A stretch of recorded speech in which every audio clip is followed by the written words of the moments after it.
fall of the Roman Empire, the European world fell into chaos. Who is now in charge? How did people protect their land and their families? These are the questions I will attempt to answer in the development of feudalism. Those that had resources to defend their land built castles and hired warriors called knights. A political and economic system arose from this called feudalism. The 5 areas I will cover in this list are monarchs, feudalism, peasants, invaders, and knights. The first term for the development of feudalism are monarchs. Monarchs were at the top of the feudal system. A monarch is another word for king or queen. There are probably thousands of monarchs that lived during the Middle Ages, but in this video, I will focus on one in particular. Charlemagne. Charlemagne was the most important leader of the Franks. The Frankish kingdom is around where France is today. His name means Charles the Great. Charlemagne ruled from 768 to 814 and had a successful reign as a monarch. When you imagine a king in your mind, you're probably thinking of Charlemagne. He was tall, had a mustache and beard, wore a crown on his head, and is depicting wearing clothes that we traditionally think a king is wearing.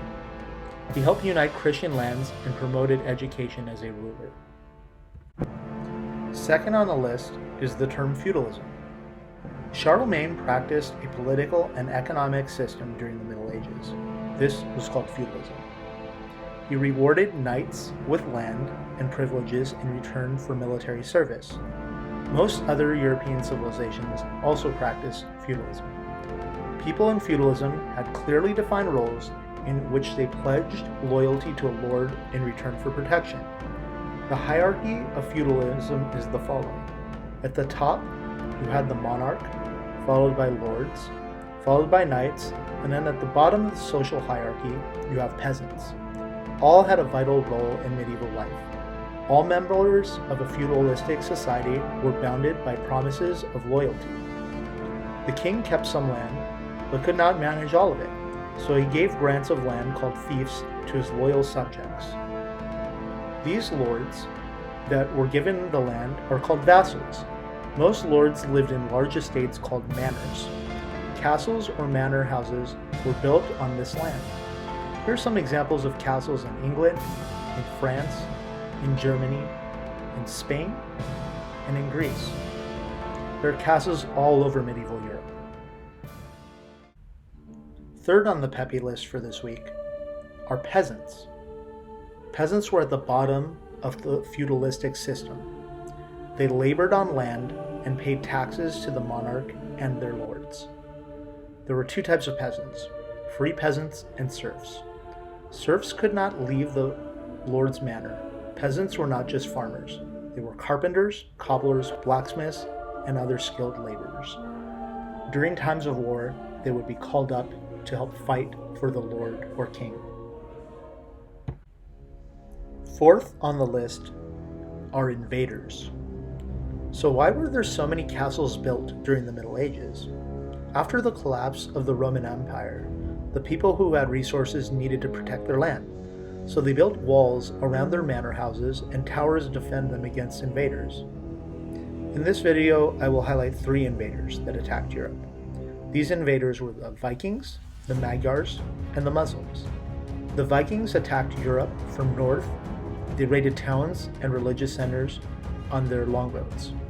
They came from a region we know today as Scandinavia. These include modern-day countries like Sweden and Denmark. The Magyars came from the plains of Hungary and attacked Europe from the east. Magyars are what we know today as Hungarians. From the south, the Muslims invaded. According to Latin sources, they were known as Saracens at the time. They primarily attacked Spain, Sicily, and the Italian peninsula. The mounted horsemen of the Middle Ages were called knights. This is the 5th and final topic on the list. Horses were very expensive during the Middle Ages, so lords would have to provide the resources to fund their knights. Knights participated in jousts, which involved trying to knock your opponent off a horse. This was done as a sport and in battle. Knights wore heavy suits of armor made of metal. A knight lived by a code of conduct called chivalry. Under chivalry, a knight was expected to have certain qualities such as courage, honor, courtesy, justice, and readiness to help the weak. To become a knight, a person started out as a page around the age of 7, and his duties were to help around the manor. Then around 14, a page became a squire and trained how to become a warrior. Usually around 20, a squire would then become a knight. Sometimes squires were knighted on the field of battle. And that's this week's Peppy List on feudalism. I talked about monarchs, feudalism, peasants, invaders, and knights.